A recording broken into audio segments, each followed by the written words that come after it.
Romanos capítulo 1.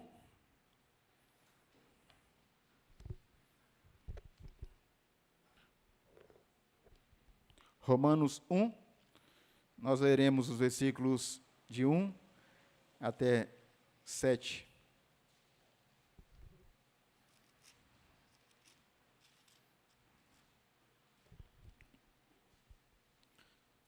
Vamos fazer a leitura alternada, Romanos capítulo 1, do versículo 1 ao 7. Paulo, servo de Jesus Cristo, chamado para ser apóstolo, separado para o evangelho de Deus.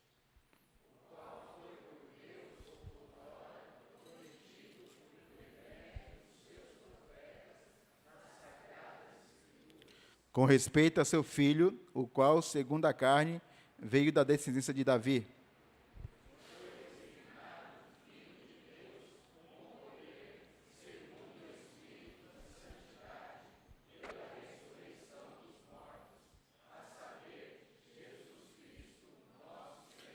Por intermédio de quem viemos a receber graça e apostolado, por amor do seu nome, para a obediência por fé entre todos os gentios.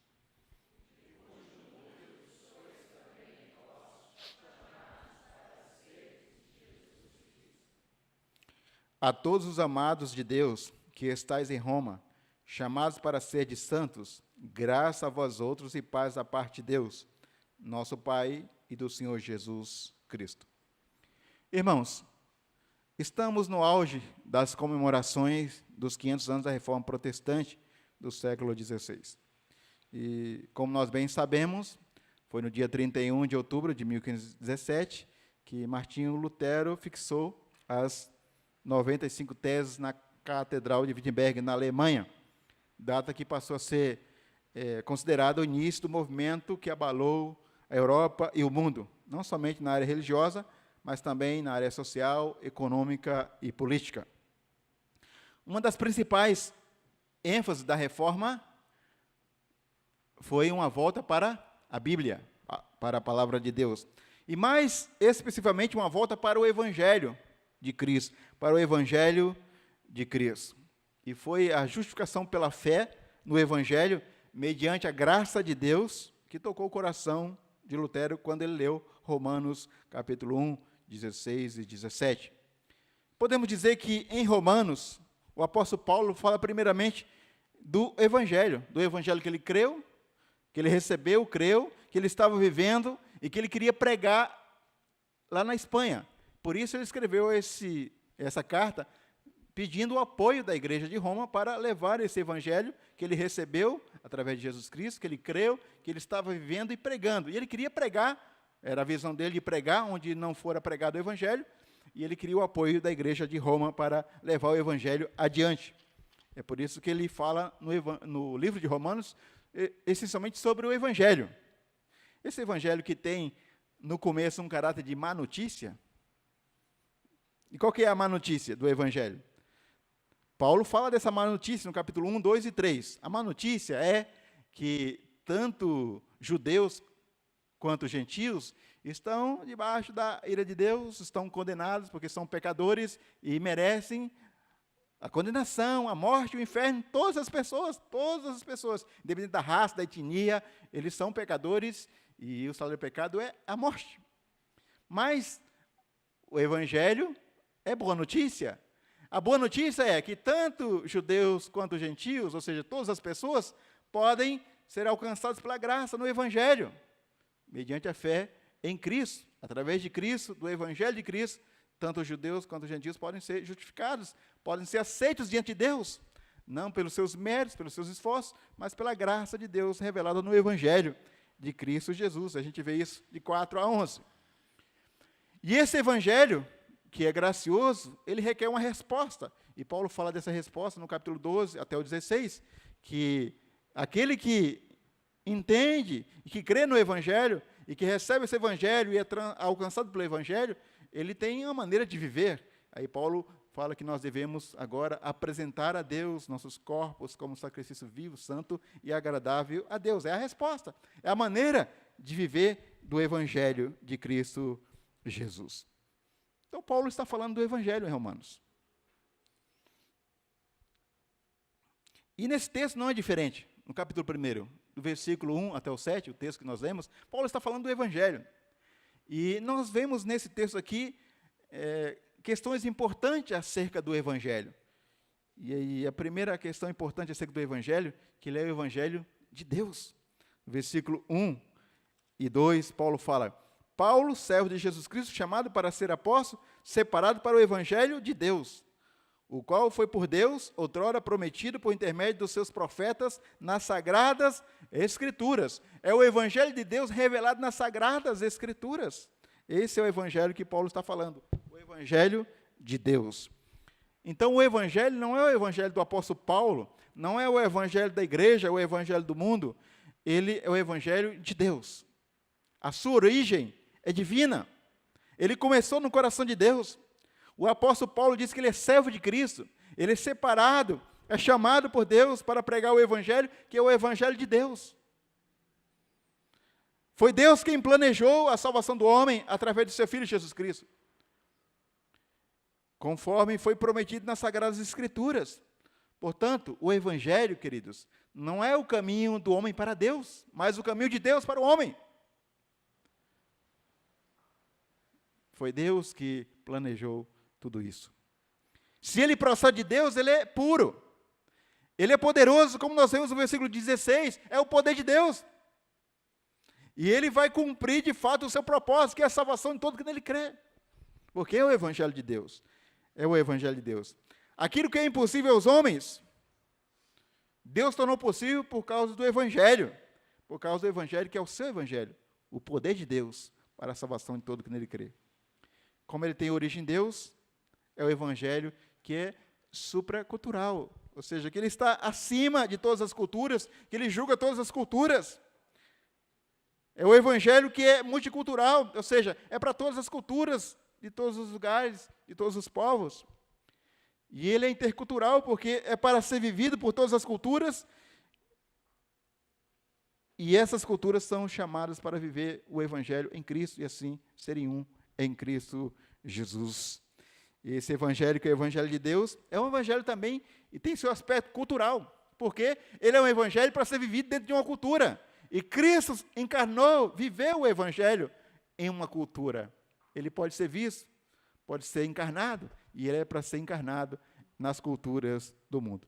Mas ele é um Evangelho também, o Evangelho que é contra a cultura também, porque ele tem seu aspecto de confrontar a cultura, sobretudo aquilo que afronta a Deus, sobretudo aquilo que não está conforme a vontade de Deus. Então, o Evangelho também ele é contra a cultura em muitos aspectos, porque ele é o transformador da cultura, ele é aquele que vai moldar a cultura para a vontade de Deus. Esse Evangelho, que é o Evangelho de Deus, que nasceu no coração de Deus e que Paulo recebeu, e é o Evangelho que ele queria pregar lá na Espanha, e queria que os irmãos de Roma soubessem: esse é o Evangelho de Deus que eu quero pregar. Não é o meu Evangelho. Mas é interessante que lá na frente ele diz que é o meu Evangelho, porque o Evangelho que é de Deus, quando ele é recebido e vivido, passa a ser também o nosso, o meu Evangelho.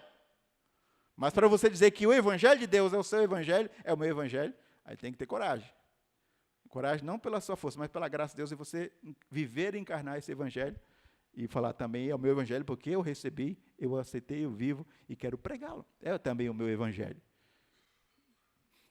Porque o Evangelho, ele é boas novas, não somente para ser comunicado, mas para ser vivido. Como Jesus, que era boas novas, não somente na comunicação, mas em carne e osso. Então, esse Evangelho que tem como natureza, sua origem divina, ele também tem como conteúdo Jesus Cristo, o Filho de Deus, e Paulo vai falar isso nos versículos 3 e 4. Com respeito, o Evangelho é com respeito ao seu Filho. O Evangelho não é com respeito, primeiramente, com respeito à igreja, com respeito ao apóstolo, com respeito a nós. O Evangelho tem a ver com o Filho de Deus. Com respeito ao Filho de Deus, o qual, segundo a carne, veio da descendência de Davi, e foi designado Filho de Deus, com poder, segundo o Espírito de santidade, pela ressurreição dos mortos, a saber, Jesus Cristo, o nosso Senhor. Então, esse Evangelho, o seu conteúdo é Jesus. Ele diz respeito a Cristo, o Filho de Deus. A essência do Evangelho é Cristo, sua morte, sua ressurreição, para a salvação do seu povo. Esse é o conteúdo do Evangelho. O Evangelho é apresentar Cristo, Senhor e Redentor de todos. É apresentar Cristo morto, ressurreto. Portanto, ele está ligado a Cristo, a salvação do seu povo. O conteúdo do Evangelho é a pessoa de Cristo. E nós temos que ter cuidado, queridos, ainda mais no nosso tempo hoje, porque muitas vezes a gente apresenta muitas coisas, menos o Evangelho. E às vezes a gente vê por aí as pessoas apresentando suas igrejas, seus programas. Estamos apresentando, às vezes, nossos pastores, nossos teólogos. No Facebook vemos constantemente os grandes pregadores, as grandes igrejas, os grandes cantores, os grandes testemunhos. Porém, ouvimos pouco de Cristo, do Evangelho, da glória de Cristo, do Cristo morto, do Cristo ressuscitado, do Cristo Senhor, Salvador, que reina sobre tudo, sobre todos. Então, nós temos que entender que o conteúdo do Evangelho é Cristo. Até mesmo quando vamos evangelizar, muitas vezes falamos de nós mesmos e, às vezes, damos o nosso testemunho como se fosse o Evangelho. O nosso testemunho não é o Evangelho. Pode ser uma ilustração do Evangelho, daquilo que o Cristo fez na nossa vida. Mas o nosso testemunho não é o conteúdo primário do Evangelho. Quando eu me converti, quando Cristo me converteu, então eu me converti a Ele, no ano 93, estava no auge o testemunho, todo mundo naquela igreja lá, agora já todo mundo tinha que dar o seu testemunho. É importante dar o testemunho e é importante para que as pessoas vejam a obra de Deus, mas a gente tem que ter cuidado. E naquela época havia até alguns exageros, né? Porque o primeiro que dava um testemunho, ele contava umas coisas lá, e o outro que ia dar o testemunho, aí ele falou, eu não posso ficar atrás daquele. Então ele tinha que, às vezes, supervalorizar o testemunho. E tinha até aqueles irmãos, né? Aí o sujeito falava assim, quando estava no mundo, eu matei. Aí o pessoal, glória a Deus. Não, glória a Deus não, tem misericórdia. Eu fiz aquilo, o pessoal, glória a Deus. Aí ele falou, não, agora eu sou crente. Ninguém falava glória a Deus, né? Ficar coitadinho, agora é crente. Né? Parece que havia uma ênfase naquilo que ele fazia antigamente. Naquilo era o tempo da cegueira, da escravidão, ele tinha que falar com pesar, e agora está feliz porque conhece a Cristo, Cristo o salvou, o libertou, agora que ele está contente, está feliz, mas agora ele fala, não, agora eu sou crente, como se fosse agora, parecia que ele estava escravo, e agora era livre, agora é escravo, e é o contrário, né? Ele era escravo, agora é livre.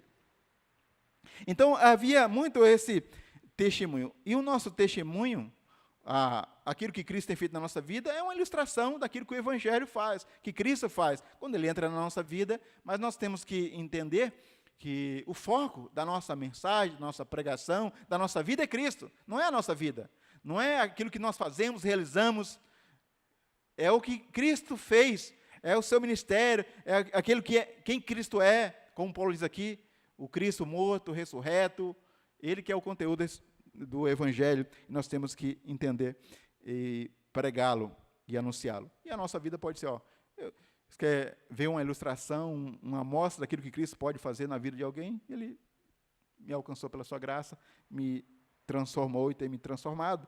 Eu sou apenas uma ilustração do Evangelho. Mas o Evangelho, se você quer conhecer o Evangelho, você tem que olhar para Cristo, tem que olhar para a cruz e até seguir o seu modelo de rejeição, de morte e de ressurreição. Porque muitas vezes nós pregamos o Evangelho só da ressurreição, da glória. Mas para que houvesse glória, ressurreição, houve rejeição, houve sofrimento. E não há glória sem cruz. O Satanás até ofereceu para Cristo uma glória sem cruz. Mas Cristo falou, não, o caminho da glória passa necessariamente pela cruz. E é lá que nós somos, como diz Paulo, humilhados, somos crucificados, se nós queremos nos identificar com Cristo, nós temos que entender que, de certa forma, nós temos que participar, como ele foi rejeitado, sofreu, e o Evangelho envolve também. Aí, quando nós entendemos a cruz, nós estamos preparados para a ressurreição, para a glória que o Evangelho também nos conduz. Mas é Cristo, o conteúdo. Paulo está dizendo, esse Evangelho que eu quero pregar é o Evangelho de Cristo, do Cristo morto, ressurreto, que é Senhor de todos, que não é apenas aquele que morreu para salvar, para perdoar, mas para reinar, e que é o Senhor. ele foi ressurreto dentre os mortos. Esse é o conteúdo do Evangelho.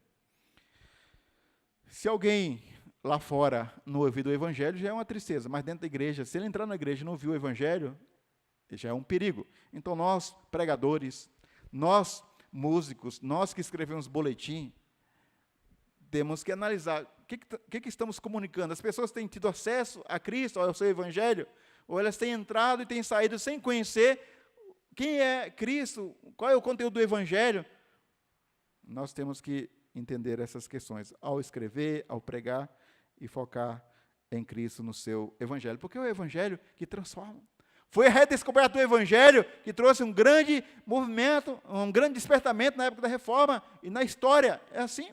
Foi a pregação do Evangelho pelos discípulos, por Jesus, pelos discípulos, que trouxe vida, transformação naquela época. E em todos os tempos, todas as épocas.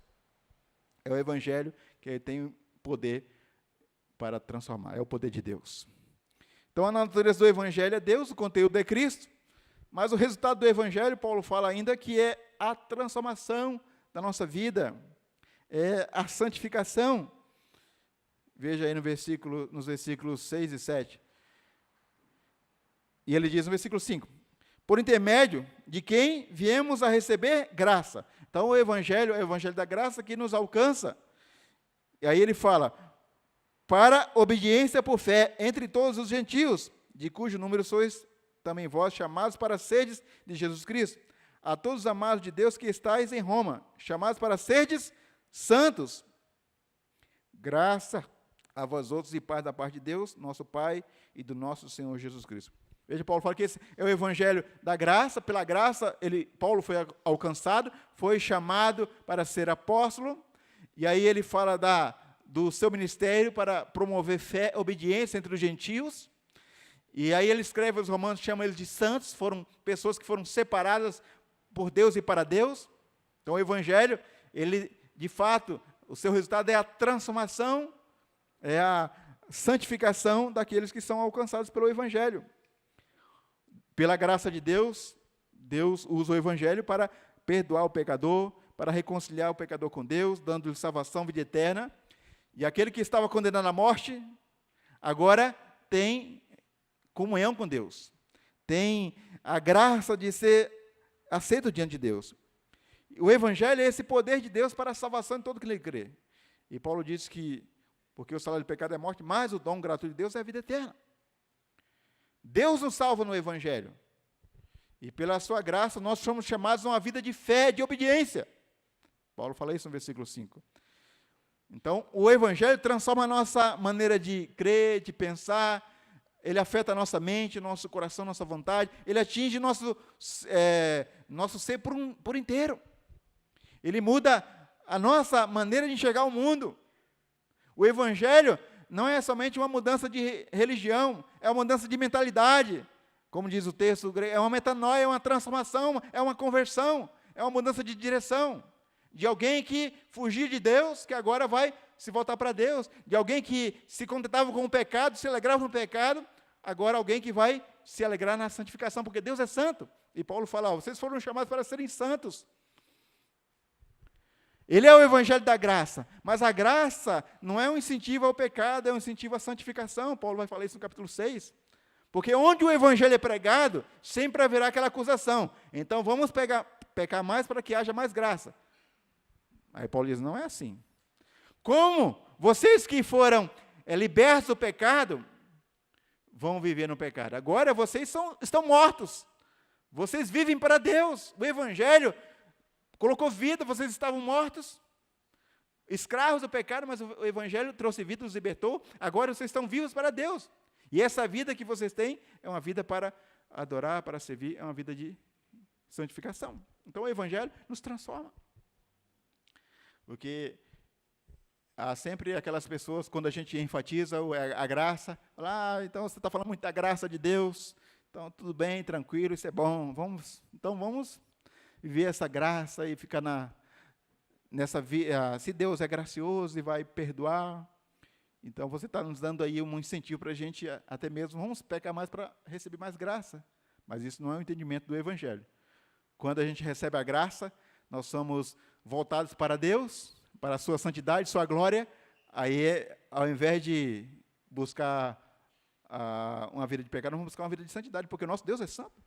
E ao olhar para Deus, nós olhamos para dentro de nós e, Senhor, tem misericórdia. Ai de mim! Mas obrigado porque o Senhor é gracioso, me perdoe, me santifique, me purifique. Porque o Evangelho nos transforma e nos leva a uma vida de santidade. Onde o Evangelho é pregado, onde ele é recebido no coração, sempre haverá santidade, haverá transformação, porque ele é o poder de Deus para a salvação e transformação, para fazer de você uma nova criatura, uma nova mentalidade, uma nova criação, e agora que vai ser transformado à imagem e semelhança do seu Filho. Deus vai restaurar, vai trabalhar para que, de fato, você possa caminhar para ser parecido com o Filho de Deus, Jesus Cristo. E Paulo, então, destaca o resultado do Evangelho. Lá no capítulo 12, como nós falamos, Paulo fala disso, já que vocês receberam o Evangelho da graça, e ao discorrer sobre a maravilhosa salvação de Deus pela graça, nós somos eleitos, salvos, capítulo 9, 10 e 11, aí Paulo fala, capítulo 12, já que essa graça vos alcançou, rogo, pois, irmãos, que apresentei vosso corpo como um sacrifício vivo, santo e agradável a Deus, que é o vosso culto racional. Não vos conformei com esse século, porque vocês agora vão ser transformados, o Espírito vai moldar a vida de vocês. Então, o Evangelho sempre tem como resultado a transformação da nossa vida, porque ele visa a santificação. O Evangelho também, ao chegar no coração, ele vai transformar a nossa vida, nos fazer mais parecido com Jesus, e agora nós somos chamados para proclamar esse Evangelho, como Paulo, que foi chamado para proclamar esse Evangelho. Ele que era um perseguidor da igreja, agora era alguém que era perseguido por causa do Evangelho. Há uma mudança tremenda. Alguém que perseguia aqueles que pregavam o Evangelho, agora está disposto a ser perseguido, porque agora ele compreendeu o Evangelho. E quando nós compreendemos o Evangelho, estamos expostos, primeiramente, não estamos dispostos a viver, mas estamos dispostos a morrer. O Evangelho nos leva, primeiramente, a morrer, para que Cristo viva. Porque o Evangelho não é a minha vida, não é a sua vida, é a vida de Cristo, que passa a ser a nossa vida. Então, por isso é preciso estar disposto a morrer, para que Cristo viva. E esse viver que nós temos na carne, já não é mais a vida nossa, é a vida de Cristo. Então, o Evangelho nos leva até, se for preciso, ser perseguido, e até preso e morto. Mas não se engane, não pense que a perseguição pelo Evangelho acontece só lá no Oriente Médio, entre os países muçulmanos. A igreja é perseguida no mundo todo. Onde há a igreja de Cristo, haverá perseguição, porque Paulo diz que todo que quiser ser fiel a Cristo vai ser perseguido. Mas aí o instrumento da perseguição, como nós vemos lá em Apocalipse, há perseguição direta através de governos, mas há perseguição direta. A segunda besta que emerge da terra está ligada à perseguição através de filosofias, de ideias, de ideologias, que é o que nós temos experimentado no Brasil e no Ocidente, e às vezes a igreja não acorda e acaba se amoldando e se acostumando. Mas se nós queremos ser fiéis, seja aqui no Brasil, seja na Guiné-Bissau, seja no Oriente Médio, seja onde for entre os povos indígenas, haverá sempre, de alguma forma, perseguições, porque há sempre um embate, uma mentalidade de Deus, uma mentalidade contrária à vontade de Deus. E se você resumir todas as religiões, só haverá no mundo duas religiões. Todas as religiões, nós podemos agrupar em duas religiões. Aquela religião onde Deus é o centro, onde ele reina, e aquelas religiões onde Deus não reina, onde o homem está no centro, onde os seus esforços, suas boas obras. Então, haverá sempre a mentalidade onde Deus é o Senhor, onde ele não é Senhor. E o Evangelho nos coloca no lugar onde devemos estar. E coloca Deus no lugar onde deve estar, no centro, reinando e transformando a nossa vida, reinando em nosso coração. Esse é o Evangelho que Paulo está falando aqui. E é esse Evangelho que nós temos que proclamar. Para terminar, nós falamos nessa noite sobre o Evangelho, vimos que o Evangelho, ele é o Evangelho de Deus. Ele tem como origem o próprio Deus, nasceu no coração de Deus. Nós vimos que esse Evangelho tem como conteúdo Cristo, sua morte, sua ressurreição para a nossa salvação. Esse Evangelho visa a nossa salvação, a transformação da nossa vida. E, por último, de fato, tudo isso para que Deus seja glorificado na redenção de pessoas e toda a criação. Diante disso, o que podemos fazer, pela graça de Deus, com o auxílio do Espírito Santo, para praticarmos o que ouvimos hoje? Primeiro, a primeira coisa é, o Evangelho é um chamado para crer. Eu não conheço quem está aqui, mas é preciso sempre desafiar as pessoas, seja na igreja, fora da igreja, que o Evangelho, queridos, não é só para os não crentes, o Evangelho é para a igreja. Porque todos nós temos que viver pelo Evangelho. Então, se eu estou na igreja, mas não estou vivendo pelo Evangelho, eu estou fora, estou longe. Então, o Evangelho é para nós, porque nós temos que viver pelo Evangelho, pela graça de Deus. E se nós ainda não cremos nesse Evangelho, que é o caminho de Deus para a nossa salvação, mandando seu Filho para morrer na cruz, para nos salvar, e que nós temos que confiar nele, não em nós, não naquilo que fazemos, mas naquilo que Cristo fez por nós, nós temos que entender que só a salvação, só a esperança no Evangelho. Fora do Evangelho é morte, é escravidão. Seja para quem está na igreja, para quem está fora da igreja. Porque pode haver perdidos dentro da casa e fora de casa. Lembra da parábola do filho pródigo? Havia 2 filhos. Um estava dentro de casa, mas estava perdido também. Aquele saiu, também estava perdido. Mas o pai estava disposto a perdoar, a alcançar os 2 pelo Evangelho, a ser gracioso tanto para com o filho que estava dentro de casa, aí uma alfinetada nos israelitas, judeus, mas também como aqueles gentios que estavam fora. Então, a graça, o Evangelho, o amor do Pai é para todos nós. Então, se alguém de repente entrou aqui ou está aqui e ainda não compreendeu o Evangelho, a graça no Evangelho de Deus, é preciso crer. Eu não posso deixar de falar isso para você nessa noite. Segundo, o Evangelho é para ser vivido, é para ser crido, mas para ser vivido, ser encarnado. Ele é boas novas, que deve ser boas novas comunicado, mas vivido, encarnado. Cristo encarnou, viveu o Evangelho. As pessoas podiam ver o Evangelho na pessoa de Cristo. E talvez, hoje, no nosso tempo, o que as pessoas precisam viver é esse Evangelho encarnado na minha vida, na sua vida, na vida da igreja. Esse Evangelho que fala de graça, de misericórdia, de amor, de santidade, da glória de Deus, ele precisa ser, de alguma forma, pegado, precisa ser visto, ser algo concreto. Não pode ser somente um discurso. E de discurso, quanto nós temos ouvido discurso? Aí, graças a Deus pelo lado bom da internet, das mídias sociais, da televisão, mas isso também tem feito mal. Porque tem levado aí, diluído o Evangelho, e as pessoas têm ouvido, e às vezes ouvido muita coisa, mas visto. E às vezes, até nós pastores, discussando uma coisa e vivendo outra. E isso cria uma dificuldade.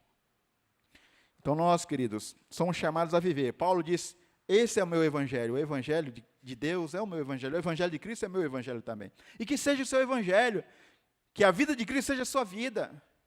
Que esse Evangelho que foi redescoberto, precisa ser redescoberto hoje também.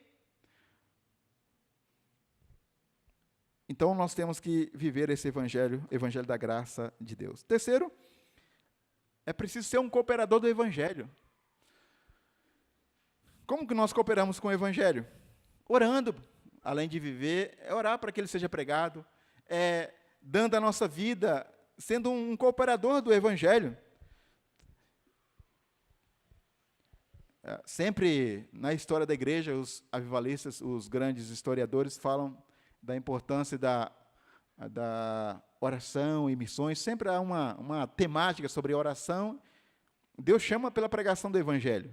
E nós temos que orar, mas Deus chama pela pregação. Mas é importante a oração para que Deus mova a igreja, mova os corações. E dentro da igreja presbiteriana, às vezes a gente fala de oração, as pessoas já nos taxam de pentecostal, mas oração é coisa de crente. E sempre, quando houve grandes movimentos de crescimento da igreja, de avivamentos, e avivamento no sentido bíblico, e de expansão missionária, há sempre uma forte ênfase na oração. Oração pela santificação, pelo crescimento, pelos missionários. Então, nós temos que caminhar nessa direção. Então, é preciso orar pelos missionários, pelas missões, orar para que Deus levante obreiros. Quando Jesus falou para os discípulos, a seara é grande, mas poucos são os trabalhadores. Qual foi o conselho que ele deu para os discípulos? O que vocês devem fazer? Rogai ao Senhor da seara. Agora esteja disposto, porque você vai rogar ao Senhor da seara, aí você vai ser o enviado. Hein?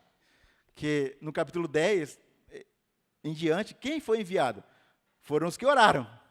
Porque quando nós oramos, Senhor, vem o teu reino, Senhor, levanta obreiros, a gente tem que estar disposto, porque Deus vai nos chamar. Porque nós somos a resposta de Deus. Nesse negócio de missões, de pregar o evangelho, nós somos a resposta. Como já disse alguém, a resposta de Deus está aqui, está sentado nos bancos. Não precisa Deus levantar outro, está aqui. A resposta de Deus para que o evangelho avance no mundo está aqui. E você que já foi alcançado, onde é que está a resposta? Está nos bancos das igrejas. Quando nós oramos, Senhor, levanta presbítero para a igreja, levanta diácono. Tem que estar disposto, Deus pode chamar você. Senhor, precisa de professores para as crianças. Deus pode chamar você. Então, às vezes a pessoa não quer orar porque não quer se comprometer. Né? Mas é importante, queridos. E será uma bênção se Deus te usar. Então, seja um cooperador do evangelho, para que ele seja pregado, ele possa avançar, chegar até os confins da terra. Quarto, invista a sua vida. Coloque sua vida. Você que entendeu o que é o evangelho, o que ele fez na sua vida, fala assim, eis-me aqui, toma minha vida, meu dinheiro, dons, talentos, eu quero ser útil em tuas mãos para que o evangelho avance. Hoje, graças a Deus, a gente tem percebido aí já um movimento e muitas pessoas nas igrejas, jovens, já têm feito planejamentos para doar suas férias para missões. Alguns querem, ao invés de ficar, tem nada de errado, mas às vezes a pessoa se prepara a vida toda para ir na Europa, ir na Disney, e poderia fazer isso para um projeto missionário. Alguns já estão fazendo. Você pode fazer as duas coisas, se não, opte para fazer um projeto missionário. Fala, não, eu vou me preparar para dar minhas férias lá nos povos indígenas, lá na África, ou fazer um trabalho. Eu vou trabalhar na igreja, mas também apoiar, colocar meu dinheiro, vou usar a minha vida. Eu estive aí no Congresso Brasileiro de Missões e achei interessante a multiforme graça de Deus.